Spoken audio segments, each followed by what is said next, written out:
नमस्कार दोस्तों, मैं विशाल कुमार गुप्ता आप सभी का स्वागत करता हूं बीएचयू एकेडमी के ऑनलाइन लर्निंग प्लेटफॉर्म पे। दोस्तों, आज हम लोग इस वीडियो के माध्यम से आधुनिक भारत के इतिहास के एक बहुत ही महत्वपूर्ण चैप्टर के बारे में देखेंगे, जिसे हम लोग उत्तर मुगल काल या मुगल साम्राज्य के पतन के नाम से भी जानते हैं।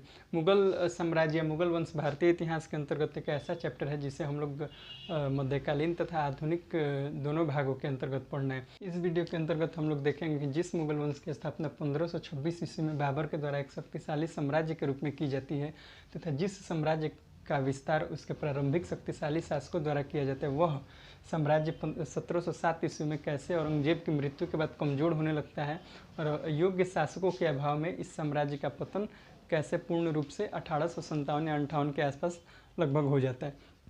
तो इस चैप्टर को शुरू करने से पहले हम लोग जो मुगल वंश के प्रारंभिक शासक थे उनके बारे में देखेंगे। इन शासकों के बारे में हम लोगों को मध्यकालीन भारत के इतिहास में विस्तृत रूप से पढ़ना है। तो यहाँ पे बस हम लोग इनके क्रम को देखेंगे कि कौन कौन से शासक हुए तथा इनका जो शासनकाल था उसके बारे में देखेंगे। तो इस क्रम में जो सबसे पहला शासक है वो है बाबर, जिसने मुगल वंश की स्थापना की थी और इसने 1526 से 1530 ईस्वी तक शासन किया था। इसके बाद इसका पुत्र शासक बनता है हुमायूं, जिसने 1530 से 1556 ईस्वी तक शासन किया। लेकिन इसने बीच में जो 1540 से 1555 का जो काल है भारत से बाहर निर्वासन के रूप में बिताया था। 1540 के आसपास इसका युद्ध होता है बिहार के शेरशाह सूरी के साथ और युद्ध में हार जाता है और भागकर बाहर शरण ले लेता है। लेकिन फिर जब 1555 ईस्वी में शेरशाह सूरी की मृत्यु हो जाती है तो ये वापस भारत आता है और फिर से मुगल वंश की सत्ता संभालता है और लगभग 1 साल तक शासन करने के बाद इसकी मृत्यु हो जाती है। हुमायूं के बाद उसका पुत्र अकबर 1556 ईस्वी में शासक बनता है। चूँकि जब हुमायूं की मृत्यु होती है उस समय अकबर राजधानी में नहीं था, इस वजह से उसे सत्ता प्राप्त करने के लिए युद्ध करना पड़ा। यह जो युद्ध था वो पानीपत के क्षेत्र में हुआ था, जिसके कारण इसे हम लोग पानीपत के द्वितीय युद्ध के नाम से जानते हैं। यह युद्ध अकबर तथा भारतीय हिंदू शासक हेमू के बीच हुआ था, जिसमें युद्ध करते हुए हेमू की मृत्यु हो गई और अकबर युद्ध जीतने के बाद मुगल वंश का शासक हुए। अकबर ने लगभग 1556 से 1605 ईस्वी के बीच लगभग 50 वर्षों तक शासन किया। इसके बाद इसका पुत्र जहांगीर 1605 ईस्वी में शासक बनता है, जो 1627 ईस्वी तक शासक बना रहता है। जहांगीर की शादी जब नूरजहाँ के साथ हो जाती है तो उसके बाद जहांगीर शासन में उतना रुचि नहीं दिखा पाता है और जो इसका शासन का जो मूल रूप से शासन का जो संचालन होता है वो नूरजहाँ के द्वारा ही होता है। इसके बाद इसका पुत्र शाहजहाँ शासक हुआ, जो 1627 से 1657 के बीच शासक बना रहा। शाहजहाँ के बाद उसका पुत्र औरंगजेब शासक बनता है, जो 1658 ईस्वी से 1707 ईस्वी तक शासन करता है। औरंगजेब के 3 पुत्र थे, मुअज्जम, आजम तथा कामबख्श।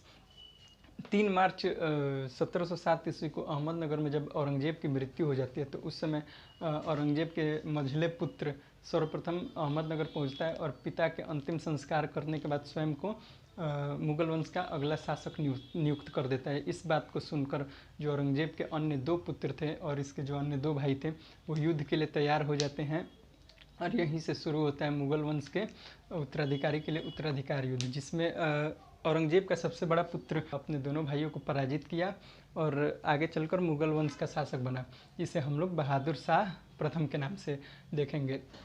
इसके शासक बनने के साथ ही जो उत्तर मुगल काल है उसका दौर शुरू हो जाता है, अर्थात मुगलों के जो कमज़ोर शासकों का दौर शुरू हो जाता है। इसके बाद के ही जितने भी 12 शासक हुए उसे ही उत्तर मुगल शासक कहते हैं और इनके नेतृत्व में ही मुगल साम्राज्य का पतन शुरू हो गया। तो इस क्रम में जो सबसे पहला शासक था उसको हम लोग देखते हैं कि सबसे पहला शासक उत्तर मुगल काल का वो था बहादुर शाह प्रथम, जो 1707 ईस्वी में उत्तराधिकार युद्ध में अपने दोनों भाइयों को पराजित करने के बाद शासक बनता है और लगभग 5 वर्षों तक 1712 तक शासन करता है। इसे शाह ए बेखबर के नाम से भी जाना जाता है। इसके बाद 1712 ईस्वी में जहांदार शाह शासक बनता है, जिसने 1 वर्ष से कम समय तक शासन किया और इसका जो उपनाम था इसे लंपट मूर्ख दिया गया था। तो जो उत्तर मुगल काल का जो पहला शासक था वो बहादुर शाह प्रथम कब बना था 1707, कब से कब तक तो 1707 से 1712। इसे क्या उपनाम दिया गया था तो शाह ए बेखबर। फिर उसके बाद जहांदार शाह शासक बना 1712 से 1713 तक इसने शासन किया। इसने 1 साल से भी कम समय तक शासन किया। इसे लंपट मूर्ख के नाम से जाना जाता है। जहांदार शाह के बाद आता है फर्रुख सियर। फर्रुख सियर 1713 ईस्वी में शासक बनता है और 1719 ईस्वी तक शासन करता है। इसे घृणित कायर या गीदर शायर के नाम से जाना जाता है। तो फर्रुख सियर, अगर क्वेश्चन पूछे कि किस मुगल शासक को घृणित कायर या गीदर शायर के नाम से जाना जाता है, तो फर्रुख सियर को। फर्रुख सियर के बाद मुगल वंश में एक बहुत ही कम समय के लिए शासक आता है रफ़ी उद। यह 1719 में शासक बनता है और लगभग 3 महीने के बाद ही इसकी मृत्यु टीबी अर्थात तपेदिक के कारण हो जाती है। यह मुगल शासक के रूप में सबसे कम समय तक शासन करने वाला शासक था। इसके बाद जो अगला शासक आता है वो है रफ़ी उद्दौला। यह भी 1719 में शासक बनता है और 1719 में ही 4 महीनों के बाद इसकी मृत्यु पेचिश के कारण हो जाती है। इसके बाद जो अगला शासक आता है वो आता है मोहम्मद शाह, जो 1719 से 1748 तक एक लंबे समय तक के लिए शासन करता है। इसे रंगीला बादशाह के भी नाम से जाना जाता है। स्त्रियों के प्रति बहुत ही ज़्यादा रुझान के कारण इसे रंगीला बादशाह के नाम से जाना जाता है। मोहम्मद शाह के बाद उसका पुत्र अहमद शाह शासक बनता है, जो 1748 से 1754 तक मुगल वंश पर शासन करता है और इसी के समय अहमद शाह अब्दाली का आक्रमण हुआ। अहमद शाह के बाद आलमगीर द्वितीय मुगल वंश का अगला शासक बनता है, जो 1754 से 1759 तक लगभग 5 वर्षों तक शासन करता है और इसी के समय पलासी का युद्ध हुआ था। आलमगीर द्वितीय के बाद मुगल वंश का अगला शासक शाहजहाँ तृतीय हुआ। शाहजहाँ तृतीय के समय 2 मुगल शासक हुए। एक था शाह आलम द्वितीय, जो पटना में अपना शासन देख रहा था, और एक था शाहजहाँ तृतीय। शाह आलम द्वितीय पटना में, शाहजहाँ तृतीय दिल्ली में। तो शाहजहाँ तृतीय 1759 से 1759 के बीच ही कुछ ही समय तक शासक बना रहा। इसकी मृत्यु के बाद शाह आलम द्वितीय शासक हुआ, जिसने 1759 से 1806 लंबे समय तक के लिए एक शासन संभाली। शाह आलम द्वितीय के बाद अकबर द्वितीय शासक बनता है, जो 1806 से 1837 तक शासक बनते हैं। अकबर द्वितीय के बाद बहादुर शाह द्वितीय शासक बनता है, जिसे हम लोग बहादुर शाह जफर के नाम से भी जानते हैं। इसने 1837 से 1857 तक लगभग 20 सालों तक शासन किया और यही शासक था जिसने 1857 की महान क्रांति में भारतीयों की ओर से अंग्रेजों के विरुद्ध भाग लिया था। अंग्रेजों के विरुद्ध भाग लेने के कारण तथा युद्ध में उस स्वतंत्रता संग्राम में पराजय के कारण अंग्रेजों ने इसे बंदी बनाकर रंगून भेज दिया तथा जो मुगल क्षेत्र था उस पर पूर्ण रूप से अपना अधिकार कर लिया और इसी समय से भारत पे जो था वो मुगलों का शासन समाप्त हो जाता है और अंग्रेज़ों का पूर्ण रूप से एक वर्चस्व कायम हो जाता है। अब इन शासकों को देखने के बाद अब हम लोग एक एक करके इन शासकों के बारे में देखेंगे कि इन शासकों ने क्या क्या काम किया, फिर इनके बारे में जो महत्वपूर्ण बातें हैं उसको एक एक करके देखेंगे। बहादुर शाह प्रथम, जहांदार शाह प्रथम करके जो इम्पोर्टेंट शासक है उसके बारे में एक एक करके डीप से देखेंगे। इसके बाद हम लोग जो उत्तर मुगल काल में जो कुल 12 शासक हुए उन्हें एक एक करके हम लोग देखेंगे और इसके अंतर्गत जो पहला शासक होता है उत्तर मुगल काल का वो था बहादुर शाह प्रथम, जिसे हम लोग शाह आलम प्रथम के नाम से भी जानते हैं। इसका शासनकाल 1707 से 1712 ईस्वी तक का था। यह उत्तराधिकार युद्ध के द्वारा शासक बना। अपने पिता की मृत्यु के बाद इसने अपने दोनों भाइयों के विरुद्ध उत्तराधिकार युद्ध किया तथा उसमें विजय के बाद यह मुगल वंश का शासक बना। उत्तराधिकार युद्ध जो इसने अपने भाइयों के विरुद्ध किया था उसमें इसकी सहायता सिखों के 10वें गुरु गोविंद सिंह ने की थी। तो उत्तराधिकार युद्ध में इसे किसका सहायता प्राप्त हुआ था अपने भाइयों को पराजित करने में? तो सिखों के 10वें गुरु गोविंद सिंह। इसका उपनाम हमें शाह ए बेखबर के रूप में मिलता है। इसे शाह ए बेखबर के नाम से भी जाना जाता था। फिर इसने औरंगजेब द्वारा लगाई गई जजिया कर को समाप्त किया। इसने जैसे जजिया कर क्या था, तो गैर मुसलमानों द्वारा मुस्लिम देश में रहने पे गैर मुसलमानों द्वारा लिया जाने वाला एक प्रकार का धार्मिक टैक्स था।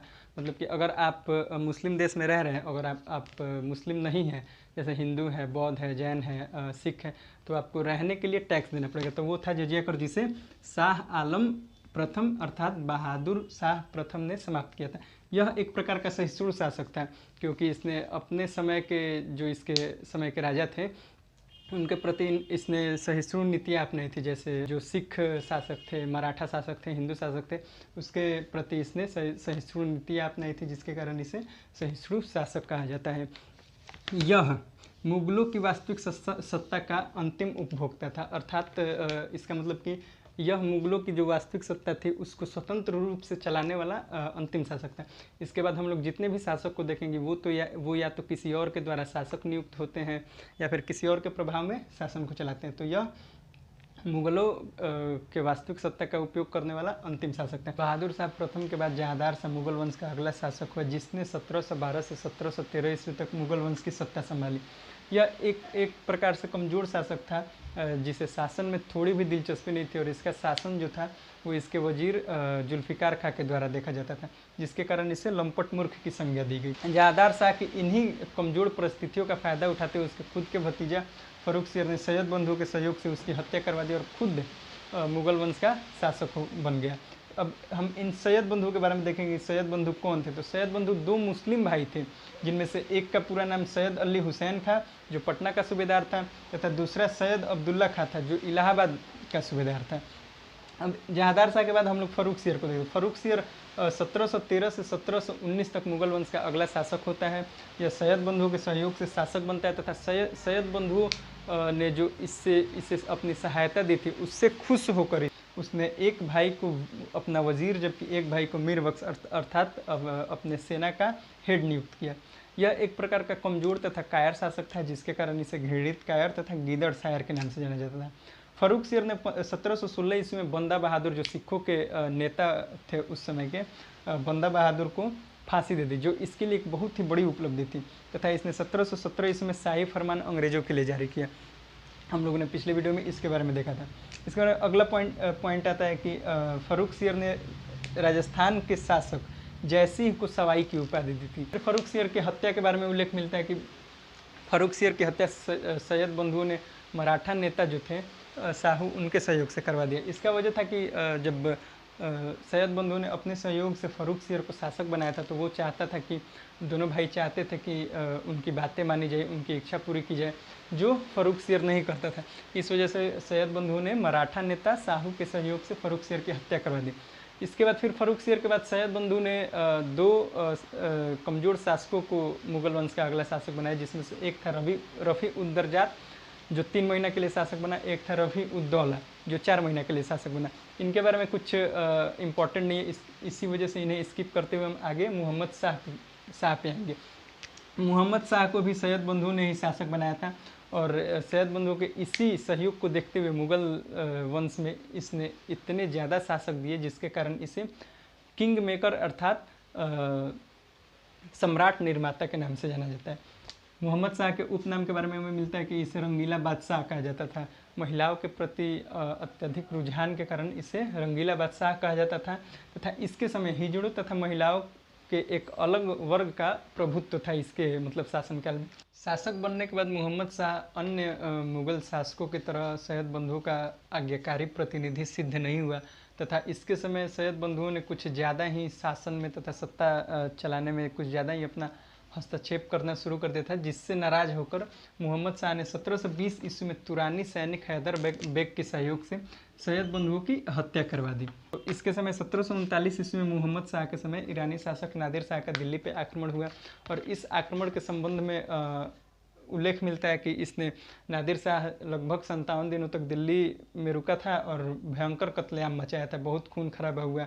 इसके बाद जब नादिर शाह वापस दिल्ली से ईरान गया तो इसने अपने साथ लगभग 70 करोड़ रुपए कोहिनूर हीरा और तख्ते तायूस अर्थात मयूर सिंहासन अपने साथ ले गया, और इसी अभियान को देखते हुए मतलब अभियान में सफलता को देखते हुए इसे ईरान का नेपोलियन कहा जाता है। तो अगर एग्जाम में पूछे कि ईरान का नेपोलियन किसे कहा जाता है तो नादिर शाह को।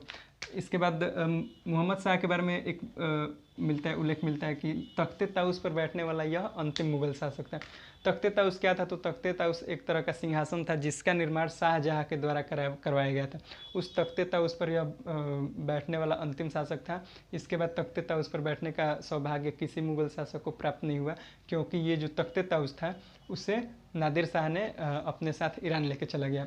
इसी के शासनकाल में अर्थात मोहम्मद शाह के ही शासनकाल में नादिर शाह के सेनापति अहमद शाह अब्दाली का भारत पर आक्रमण हुआ।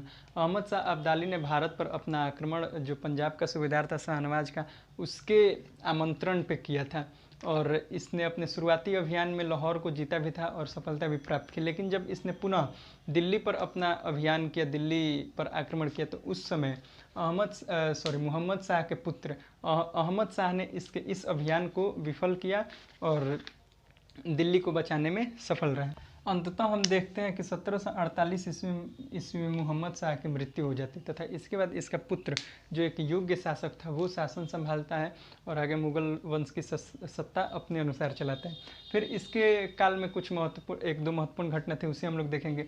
इसके काल में एक तरह से मुगल शक्ति कमज़ोर हो गई थी, क्योंकि एक तो पहले नादिर शाह का आक्रमण, फिर अहमद शाह अब्दाली का आक्रमण, इस वजह से जो मुगल शक्ति थी वो कमज़ोर हो गई थी, जिसके वजह से जो इसके अधिकार के क्षेत्र थे वो अपने आप को स्वतंत्र करके अलग होने लगे। जिसमें प्रमुख रूप से देखने के लिए मिलता है हमें कि एक अवध था जिसे सआदत खान ने स्वतंत्र करके अलग राज्य का निर्माण किया। फिर बंगाल का उल्लेख मिलता है जिसे मुर्शीद कुली खान ने स्वतंत्र करके अपना अलग राज्य बनाया। फिर एक राज्य था हैदराबाद जिसे निजामुल मुल्क ने स्वतंत्र किया और अलग राज्य बनाया। निजामुल मुल्क का एक और नाम चिनकलीज खा मिलता है, इन्हें चिनकलीज खा के नाम से भी जाना जाता है। और एक और राज्य था कर्नाटक जिसे सादुतुल्ला खान ने मुगलों से अलग करके स्वतंत्र राज्य की स्थापना की। इस प्रकार से हम लोगों ने इस वीडियो के माध्यम से आधुनिक भारत के एक अन्य चैप्टर उत्तर मुगल काल अर्थात मुगलों के पतन के बारे में देखा तथा प्रारंभ में हमने प्रारंभिक जो शक्तिशाली मुगल शासक थे उनके क्रम को देखा और उसके बाद हम लोगों ने जो उत्तर मुगल काल में जो कुल 12 शासक हुए उनके क्रम को और उनके शासनकाल को देखा। उनमें से कुछ शासकों को अभी आज हम लोगों ने विस्तृत रूप से एक एक करके देखा, उनके बारे में जो महत्वपूर्ण पॉइंट थे एग्जाम के पॉइंट ऑफ व्यू से उन्हें देखा। अगले वीडियो में हम लोग जो बचे शासक हैं उनके बारे में विस्तृत रूप से चर्चा करेंगे। तो दोस्तों आशा करता हूँ कि जो ये आधुनिक भारत के इतिहास के क्रम में आज का जो वीडियो था वो आपको पसंद आया होगा। वीडियो अगर पसंद आया तो वीडियो को लाइक करें, चैनल को सब्सक्राइब करें और वीडियो को ज़्यादा से ज़्यादा लोगों को शेयर करें। धन्यवाद।